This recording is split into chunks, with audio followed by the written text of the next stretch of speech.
அஸ்ஸலாமு அலைக்கும் வரஹ்மத்துல்லாஹி வபரகாத்துஹு.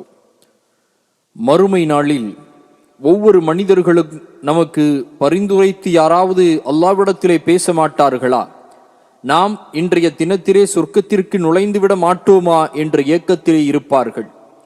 அந்த நாளில் இந்த உலகத்திலே உதவி செய்த நண்பனை பார்ப்பார்கள். ஆனால் அந்த நண்பனை பார்த்து விரண்டு திரும்பி ஓடுவார்கள். தாய் தன்னுடைய மகளை பார்த்து ஓடிவிடுவாள். தன்னுடைய தந்தை மகனை பார்த்து ஓடிவிடுவான்.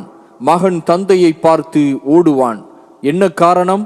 அன்றைய நாளில் என்னுடைய நன்மையை இவர்கள் வாங்கிக் கொள்ளுவார்களோ என்ற அந்த நினைப்பில் அவர்கள் ஒவ்வொருவரும் பார்ப்பார்கள். ஆனால் பேச மாட்டார்கள், மாறாக திரும்பி ஓடிவிடுவார்கள்.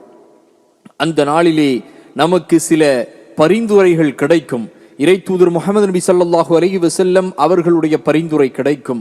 இதுபோக அல்லாஹ்வுடைய தூதர் ஸல்லல்லாஹு அலைஹி வஸல்லம் அவர்கள் சொல்லுகின்றார்கள், சில பரிந்துரை உங்களுக்கு வேண்டும் என்று சொன்னால், முஸ்லிமிலே 804வது ஹதீஸாக அபு உமாமா ரலியல்லாஹு அன்ஹு அவர்கள் அறிவிக்கின்றார்கள், நீங்கள் குர்ஆனை ஓதுங்கள், நிச்சயமாக அது மறுமை நாளில் அதை சார்ந்தவர்களுக்கு பரிந்துரைக்காக வரும் என்று சொல்லுகின்றார்கள். மற்றொரு அறிவிப்பிலே பரிந்துரை செய்யும் என்று சொல்லுகின்றார்கள்.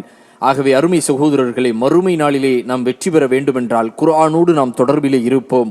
அந்த குர்ஆன் மட்டும்தான் இந்த உலகத்திலே தொடர்பிலே இருந்தவர்களுக்காக நாளை மறுமை நாளிலே நமக்காக உதவி செய்யும் என்பதையும் பரிந்து பேசும் என்பதையும் கவனத்திலே கொள்ளுங்கள்.